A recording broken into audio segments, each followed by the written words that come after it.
Banyak orang di antara kaum muslimin bahkan mengaku Islam, mereka masih menggantungkan nasibnya, keluh kesahnya kepada selain Sang Pencipta. Selalu sibuk pada saat sakit, tidak pernah mengucapkan ya Allah sembuhkanlah aku. Tapi sibuk dari dokter ini ke dokter itu, obat ini dan obat itu. Sehingga akhirnya masuk dalam sabda Nabi SAW, dan Allah berfirman dalam hadis ini, hadis qudsi, hai anak Adam, kalau engkau yakin dengan kerajaanku maka engkau tidak butuh dengan raja siapapun dari manusia. Dan hai anak Adam, kalau seandainya engkau menggantungkan nasibmu padaku, maka kau akan penuhi semua kebutuhanmu. Dan kalau kau gantungkan nasibmu pada selain aku, maka aku akan biarkan kau dengan sekutuku itu. Jadi kalau seandainya seseorang berobat dan tidak pernah sembuh, kasuistiknya sederhana. Karena tidak yakin dengan Sang Pencipta Allah. Dia hanya terus saja menggantungkan nasibnya pada makhluk. Kalau belum sembuh, larinya ke dokter yang lain. Bukannya malah ikhtiar, sholat, sujud, memohon kepada Sang Pencipta. Allah sangat memanjakan kita, membolehkan kita untuk curhat, berkeluh kesah, dan Allah tidak pernah jenuh sampai kita hanya jenuh. Sebagaimana sabda Nabi SAW, Tuhan kalian Allah tidak akan pernah jenuh sampai kalian sendiri jenuh. Memang sudah putus asa, nggak mau lagi memohon kepada Allah, maka Allah akan tinggalkan. Tapi selama kita tidak pernah berpikir itu dan terus menerus menyampaikan semua hajat kita, makin banyak disampaikan hajat, makin sering kita curhat dan manja dengan Allah, maka makin besar pahalanya. Orang yang rajin berdoa, rajin beribadah, berzikir, sujud, membaca kitab Al-Quran, maka makin dicintai oleh Allah Subhanahu wa ta'ala. Makanya kita temukan para ulama salaf, dari sahabat, dari tabi'in, tabi'in, generasi emas Islam yang tiga. Sebagaimana kata Nabi SAW, sebaik-baik generasi adalah generasiku, kemudian generasi yang setelahnya, maksudnya sahabat yang hidup bersama Nabi SAW, kemudian tabi'in yang belajar dari para sahabat, kemudian tabi'in yang belajar dari para tabi'in. Mereka kalau sakit sedikit saja, seperti kakinya tersentuh dengan batu, langsung memohon kepada Allah Subhanahu wa ta'ala pengampunan. Kalau ini penyebabnya adalah dosa, diampuni. Lalu memohon dengan masalah itu, Allah Subhanahu wa ta'ala malah meninggikan derajatnya dan menghapus dan memberikan tambahan pahala. Meninggikan derajat dan menambahkan pahala. Kalau mereka sakit atau mereka mempunyai halangan apa saja mau keluar, selalu mengeluh, berkeluh kesah dengan Allah. Dan sebenarnya syariat Allah yang mulia Islam sudah mengajarkan kita itu. Mau pakai baju berdoa, mau buka baju berdoa, mau masuk kamar mandi berdoa, mau keluar kamar mandi berdoa, mau tidur, bangun tidur, mau makan, habis makan, sampai mau berhubungan biologis pun sama. Semuanya dihubungkan dengan doa, dan doa itu adalah penyampaian seorang hamba memohon kepada Tuhannya dan merendah agar Allah memenuhi segala kebutuhannya. Tentu banyak sekali kisah-kisah, mungkin mudah-mudahan nanti kalau Allah mudahkan saya mengingat, saya akan sampaikan. Tapi yang jelas kita berikan kronologisnya terlebih dahulu seperti itu. Siapapun teman-teman sekalian yang berusaha untuk menggantungkan nasibnya pada manusia, dipastikan manusia itu seperti dia. Idenya sepanjang ide dia saja dan sebanyak idenya, dan tidak ada solusi yang dia bisa dapatkan langsung kecuali kalau dengan taufik dari Sang Pencipta Allah. Kenapa kita tidak bergantung padanya? Begitu pula banyak orang dalam sholatnya mengatakan iyyaka na'budu wa iyyaka nasta'in. Hanya kepadamu kami menyembah, meminta tolong. Tapi setelah itu minta-minta ke kuburan di sebelah masjidnya. Menggantungkan batu dan jimat di tubuhnya. Masih memohon-mohon pada benda-benda yang dianggap keramat. Lalu mana komitmen pembicaraan kita tadi? Para sahabat kalau sendal mereka putus ridwanullahi alaihim, mereka mengangkat tangan ke langit sambil mengatakan, ya Allah, sendal saya putus, gantikanlah. Jadi sangat luar biasa ketergantungan dan keyakinannya kepada Sang Pencipta Allah. Berapa banyak orang yang diantara kita sebulan penuh tidak pernah berdoa kepada Allah, tidak pernah membaca kitabnya Al-Quran, tidak pernah hadir di majelis ilmu, maka makin jauhlah dia dari Tuhannya. Dan ini berbahaya sekali. Orang yang patuh teman-teman sekalian kepada Sang Pencipta Allah, selalu rindu untuk berkomunikasi dengannya, hadir di setiap tempat-tempat yang diinginkan oleh Allah untuk dia hadir, Sebagaimana Salamah bin Dinar rahimahullah, salah satu ulama tabi'in, menasihati muridnya mengatakan, aku wasiatkan kepadamu, selalulah hadir di tempat dan waktu di mana Allah ingin kau hadir, dan usahakan kamu selalu pertama. Azan, paling pertama masuk masjid. Ya. Ibadah apa saja, ada panggilan haji, panggilan jihad, panggilan sedekah, maka dia yang paling pertama mengerjakan. Selalu hadir pertama di waktu dan tempat yang Allah perintahkan. Dan jauhilah semua tempat dan waktu yang Allah tidak ingin kamu di situ. Orang ke diskotik, orang ke bar, duduk dalam majlis ghibah dan fitnah, menghina-hina kaum muslimin atau apa saja.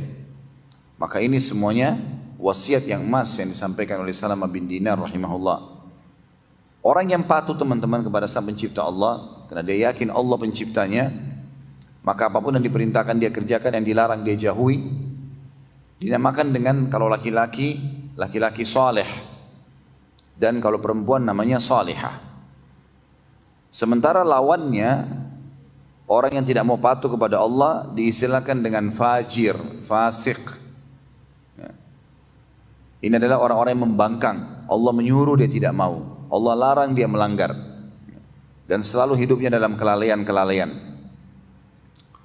Teman-teman sekalian, kalau kita menjadi orang yang mau menjadi orang yang saleh, maka perlu merenungi beberapa hal. Di antaranya adalah yang pertama, Allah pencipta kita dan Allah telah menentukan segala sesuatu yang kita butuhkan itu pasti baik buat kita. Misal contoh, apapun yang Allah halalkan pasti baik buat kita. Baik itu makanan, minuman, pakaian, pergaulan, pendapatan, ya. Semua itu pasti baik. Tinggal kita jalankan karena Allah lebih mengetahui tentang kebutuhan kita sebenarnya. Dan selalu yang Allah halalkan lebih banyak daripada apa yang Allah haramkan. Sementara yang haram buruk buat kita. Makanannya, minumannya, pakaiannya, pergaulannya, pendapatannya pasti buruk. Dan juga itemnya sedikit. Misal kita ambil contoh, pada saat Allah mengharamkan khamar, minuman keras, Allah membuat leher kita merasakan dahaga, dan Allah tahu kalau kita butuh untuk minum, tapi Allah letakkan pengharaman khamar misalnya, minuman ini tidak boleh. Allah gantikan dengan susu, madu, sirup, air putih, banyak gantinya.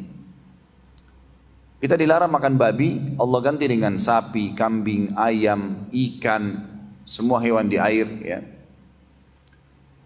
Pada saat Allah larang kita bergaul bebas dan memberikan kita syahwat, Allah ganti zina yang memang dilampiaskan dengan tanpa mengikuti hukum Allah dengan nikah.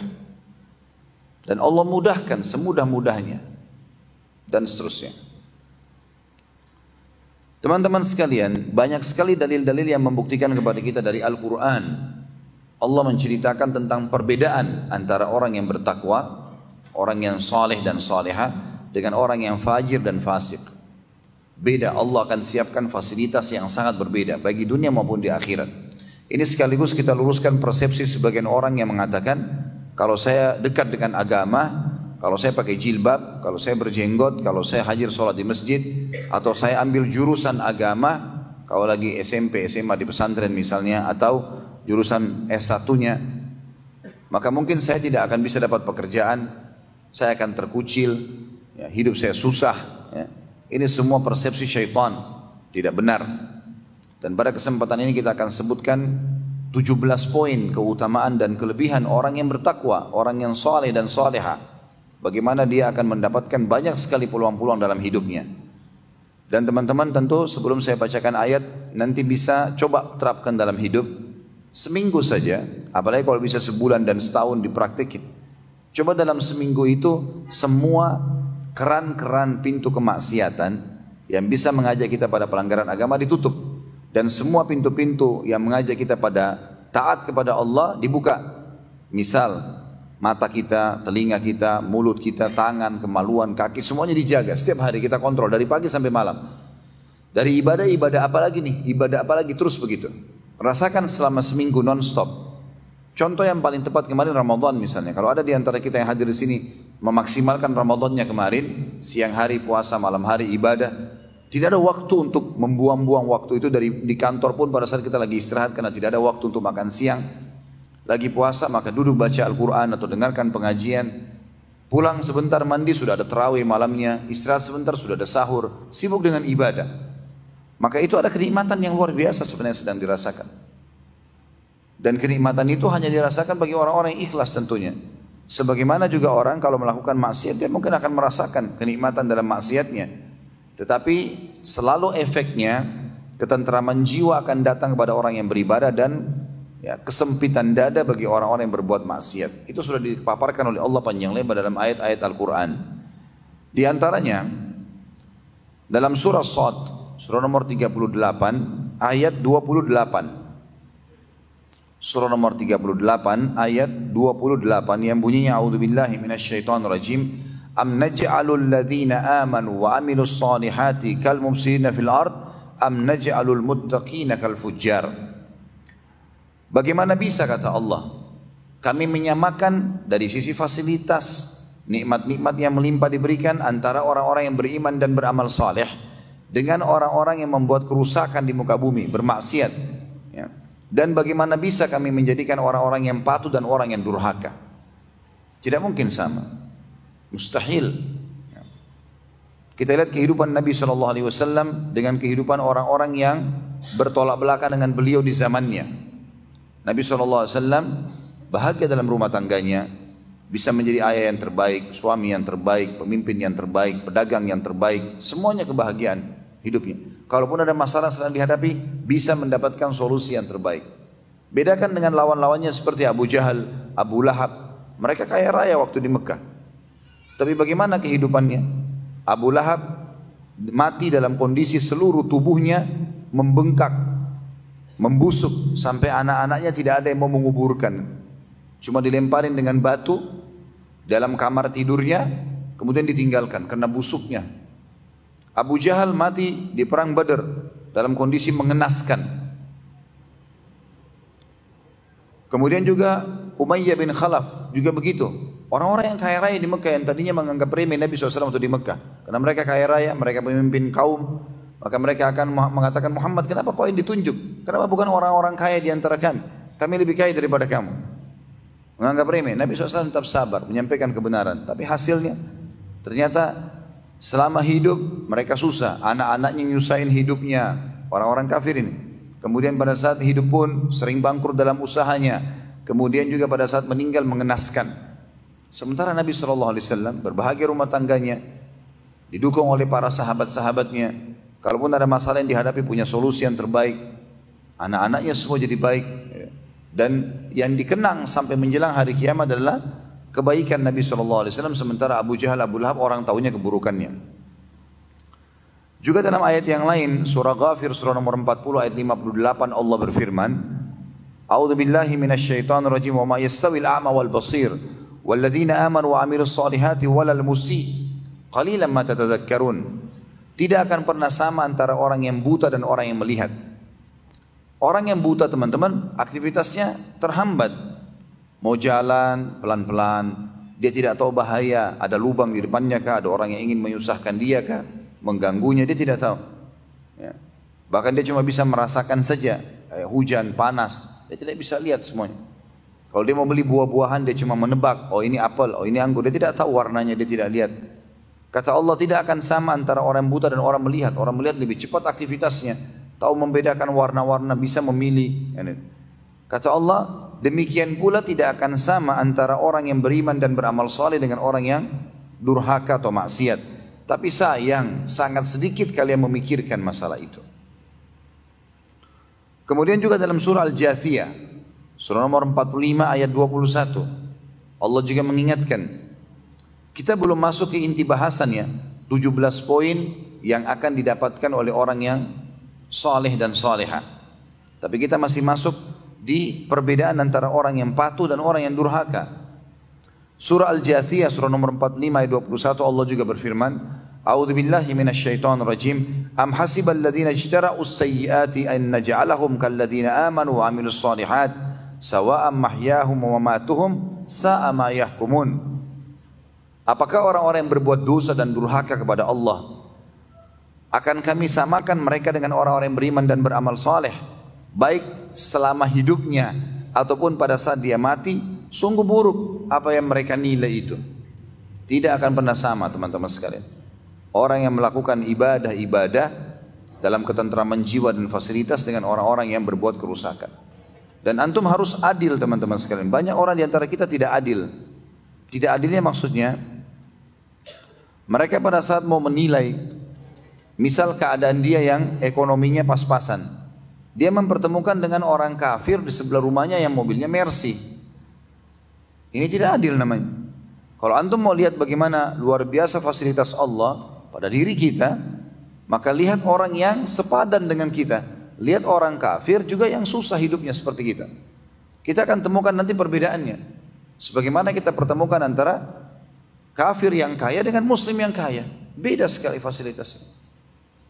Beda sekali. Dari ketentraman jiwa, dari kebahagiaan. Itu banyak sekali contoh-contoh dalam masalah-masalah seperti ini. Ya. Jadi nggak boleh kita pertemukan keadaan kita dengan orang yang tidak sepadan dengan kita. Tidak adil namanya, gitu kan? Tidak adil. Kemudian juga dalam ayat Al-Quran yang lain, Allah SWT berfirman dalam surah Al-Ankabut, surah nomor 29 ayat 3, dan ayat ini sangat tegas menekankan kalau siapapun yang melakukan perbuatan-perbuatan pelanggaran akan susah hidupnya, dan juga Allah Subhanahu wa taala akan menghukum, tidak akan luput dari siksaan Allah. Ini banyak sekali pengalaman-pengalaman saya pribadi bertemu dengan beberapa orang teman-teman. Saya pernah di Singapura keliling naik mobil, mutar ingin melihat Singapura itu, mungkin dalam 1 jam, supirnya orang non muslim. Saya lihat penampilan orang ini, mungkin kalau di Indonesia sudah orang kaya raya nih. Tapi sepanjang jalan dia ngobrol sama saya, semuanya keluhan. Anaknya sakit, anaknya nakal, istrinya masalah, kadang-kadang kekurangan makan dan seterusnya. Sepanjang jalan dia mengeluh, berkeluh kesah. Jadi keliru kalau kita anggap orang kafir itu tidak ada keluh kesahnya, keliru. Saya pernah bertemu dengan satu orang non muslim, turunan Chinese di Jakarta sini. Orang kaya raya, hartanya melimpah miliaran, banyak sekali. Kebetulan dia bersahabat dengan satu orang dari Lombok. Orang ini kebetulan pernah jadi jemaah umroh saya. Sering konsultasi, dia lagi datang ke Jakarta. Kalau dia ambil produk, dia ambil dari orang non muslim ini. Datang ke restoran saya, waktu itu masih di Kalibata. Duduk ngobrol, biasanya ini, Allah yarham, sudah meninggal. Mungkin 2 tahun lalu meninggal saudara muslim kita ini. Dia datang kemudian dia ngobrol sama saya. Ditemani oleh orang non muslimin, duduk di sebelah satu meja. Sepanjang duduk, semuanya pertanyaan masalah agama. Hukumnya ini bagaimana Ustaz, transaksi jual beli begini, hukum ini, hukum itu, segala macam. Rupanya non muslim ini dengar. Si muslim ini bertanya dari masalah rumah tangganya, masalah pekerjaannya, masalah sosialnya, masalah segala macam. Dia bertanya. Dan semua saya jawab.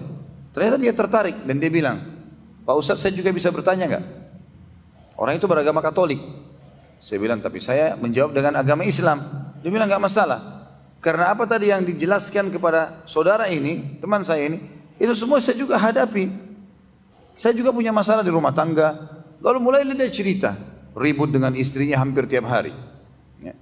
Kadang-kadang dia kalau pusing dia larinya ke mabuk-mabukan. Akhirnya dia mukul orang, mukul anaknya. Seringkali usahanya bangkrut, ditipu oleh teman-temannya. Dan banyak. Masalahnya lebih banyak daripada si muslim. Dan itu fakta, banyak sekali. Jadi kadang-kadang kita cuma melihat casing. Oh ya ini mobilnya besar, ini mobilnya Alphard, ini Mercy, ini orang kaya raya. Non muslim kesannya begitu, tidak. Keadaannya teman-teman sekalian, kalau kita di Indonesia memang karena mayoritas penduduk Indonesia orang muslim, maka kita sering kali, apalagi kalau kita tinggal di lingkungan mungkin orang yang menengah ke bawah ekonominya, ini kita jadikan itu sebagai tolak ukur, bukan. Kalau kita hidup di Saudi, kita hidup di Emirat, di negara-negara muslim yang lain, luar biasa melimpah kekayaan orang-orang, gitu kan.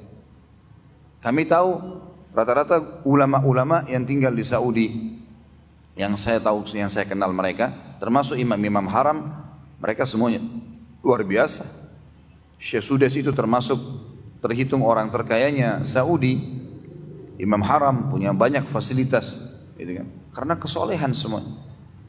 Dan puncak daripada itu teman-teman, semua nabi-nabi yang kita kenang namanya dan kita wajib mengenal namanya, kisahnya, 25 nabi dan rasul. Walaupun jumlah nabi-nabi itu 124.000, diantaranya 313 rasul. Maka 25 nabi dan rasul yang kita harus tahu ini, semuanya kalau kita hidupi historinya, maka hidupnya bahagia. Walaupun ada yang punya kekurangan, ada masalah yang sedang dihadapi. Karena itu problematika kehidupan pasti akan dihadapi. Rasulullah SAW juga hadapi masalah. Tapi mereka dapat solusi segera dari masalah-masalahnya. Dan semua itu dalam surah Al-An'am. Surah nomor 6 ayat 85 Allah berfirman, Kullum minas salihin. Semua itu disebabkan karena mereka adalah orang-orang yang saleh. Orang-orang yang patuh kepada Sang Pencipta, Allah Subhanahu wa ta'ala. Baik teman-teman sekalian, kita coba masuk kepada apa sih manfaatnya kalau saya menjadi orang yang patuh kepada Allah. Ya. Dan coba nanti kita akan berikan contoh-contohnya insya Allah pada saat Allah memudahkan saya untuk mengingat itu, ya, menyampaikan kisah-kisahnya. Yang pertama, yang akan kita dapatkan kalau kita mulai komitmen dan istiqomah di jalan Allah. Tentu kalau ada teman-teman belum mendapatkan fasilitas yang akan saya sebutkan ini, mungkin dia dalam satu keadaan, dia masih masa transisi dari kejahiliannya dulu dan dosa yang sering dia lakukan kepada kesolehannya. Dan masa transisi ini akan banyak cobaan teman-teman. Akan banyak cobaan. Karena memang dosa-dosa yang dia kerjakan butuh pembersihan dulu. Baru kemudian masuk ke fasilitas yang banyak. Yang pertama, Allah menjanjikan mereka mendapatkan kehidupan yang thayyibah, hayatan thayyibah. Yang dimaksud dengan kehidupan thayyibah, teman-teman, orang Arab itu kalau mereka mendapatkan makanan yang sangat enak, tesnya, porsinya, ukuran besarnya, warnanya, semuanya bagus, maka mereka mengatakan makanan ini thayyib, gitu ya, berkualitas. Sebagaimana kita tahu kalau kita disuruh cari rezeki, disuruh cari yang halal dan thayyib. Artinya thayyib itu berkualitas. Saya pernah jelaskan di materi khusus ya, masalah rezeki. Di YouTube ada judulnya Saudaraku Ini Rahasia Rezekimu. Itu sudah pernah kita paparkan panjang lebar bagaimana sebenarnya kita dalam Islam dibolehkan menikmati yang terbaik. Seperti kalau kita masuk ke supermarket ada anggur harga 200.000 kualitas A dan ada anggur kualitas B. Harganya 50.000, lalu kita beli yang 200.000, itu kita tidak ada masalah, bukan mubazir dan bahkan dapat pahala. Menikmati yang berkualitas itu boleh. Bahkan kata para ulama, ya, sebagian ulama berkata, siapapun yang sengaja tanda kutip mengorder meminta kepada Allah yang terbaik, Allah akan kasih. Kalau dia mengatakan ya sudah cukuplah begini, ya sudah cukuplah begitu. Saya coba praktekin teori ini teman-teman sekalian. Banyak sekali safar yang sering saya lakukan.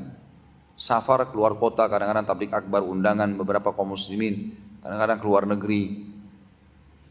Saya dulu punya prinsip, kalau berangkat ya sudahlah, ada pesawat apa saja saya naikin. Alhamdulillah, yang penting sampai ke tujuan. Mau dapat ekonomi, nggak ada masalah gitu. Kemudian saya coba terapkan teori ini. Saya bilang, ya Allah, saya pengen setiap saya naik pesawat atau saya pergi berdakwah, saya memohon sendiri, berikanlah hambamu ini fasilitas yang terbaik. Saya mulai hari ini maunya naik kelas bisnis kelas. Saya bicara sama Allah sendiri. Saya ingin fasilitas yang engkau berikan ya Allah semuanya baik. Dari kesehatan semuanya terbaik. Dari keluarga semuanya yang terbaik. Dari harta semuanya yang terbaik. Dari ilmu semuanya yang terbaik. Saya selalu mohon kepada Allah. Subhanallah, semenjak waktu itu, mungkin ini kurang lebih kejadian sudah 4 tahun. Ya. Saya semenjak itu tidak pernah naik ekonomi kelas. Kadang-kadang walaupun uang saya pas-pasan, saya diizinkan dengan Allah SWT bisa berhasil beli dan saya naik. Alhamdulillah, tidak pernah merasakan penyakit. Alhamdulillah dalam rumah tangga, saya merasa kebahagiaan dan ketentraman. Dalam pekerjaan, Alhamdulillah Allah juga lapangkan. Jadi ternyata bagaimana seseorang di antara kita itu memang tinggal mengorder, tanda kutip, mohon kepada Allah. Minta yang terbaik. Kalau kita mengatakan, ya sudahlah, saya cukup dengan begini, ya sudah Allah cukupkan dengan itu. Kita boleh tamak dengan rahmat Allah. Dan ingat, tamak dengan rahmat Allah teman-teman sekalian akan lebih besar pahalanya ya, dibandingkan kita tidak tamak. Misal gini, kita lagi sehat, Alhamdulillah. Lalu kita mengatakan, ya Allah, pertahankanlah kesehatanku ini. Kita kan selalu baca dalam doa salat kita di antara dua sujud, duduk di antara dua sujud. Allahumma gfirli warhamni. Wa'afini wa'fu anni. Afini, berikan aku selalu kesehatan sempurna. Ini teman-teman sekalian, kita minta agar kesehatan kita dipertahankan Kekayaan kita pada saat lagi banyak kita minta diberkahi di banyak. Keturunan kita juga begitu. Kita minta agar nikmat itu dipertahankan, jauh lebih besar pahalanya dibandingkan nanti sudah sakit minta disembuhkan. Atau sudah bangkrut baru minta jalan keluar. Dua-duanya boleh. Tapi tamak dengan rahmat Allah ini dianjurkan. Dan Allah menjanjikan kita sebagai orang yang beriman asal kita soleh dan solehah, kehidupanmu akan thayyibah. Jalankan saja, nikmati yang halal, kerjakan perintah, tinggalkan yang dilarang, maka akan thayyibah. Allah sebutkan di dalam surah An-Nahl, dalam fasilitas yang pertama ini, kita akan mendapatkan kehidupan yang thayyibah, artinya kehidupan yang sempurna dan berkualitas. Dalam surah An-Nahl surah nomor 16 ayatnya 97. Ayatnya 97. Yang bunyinya, A'udzubillahi minasyaitonirrajim, man 'amila shalihan min dzakarin aw untha wa huwa mu'minun falanuhyiyannahu hayatan thayyibah walanajziyannahum ajrahum bi ahsani ma kanu ya'malun. Siapapun yang beramal saleh dari laki-laki dan perempuan sementara dia beriman, maka pasti kami akan jadikan hidupnya kehidupan yang sempurna, thayyibah, semuanya dipenuhi.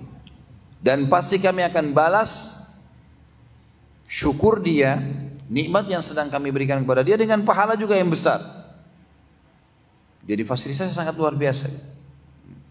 Semuanya akan dipenuhi oleh Allah Subhanahu wa taala. Sekali lagi, kalau ada di antara antum yang mengatakan, "Ustaz, saya sudah coba hijrah setahun, 2 tahun, berapa bulan gitu kan. Tapi saya belum mendapatkan perbaikan keadaan, belum dapat pekerjaan, belum dapat jodoh menikah, belum. Maka saya bilang ini masa transisi. Coba muhasabah, berapa tahun dulu antum lalai? Dan berapa tahun sekarang atau berapa bulan kita masa tobat, gitu kan? Ada masa transisi.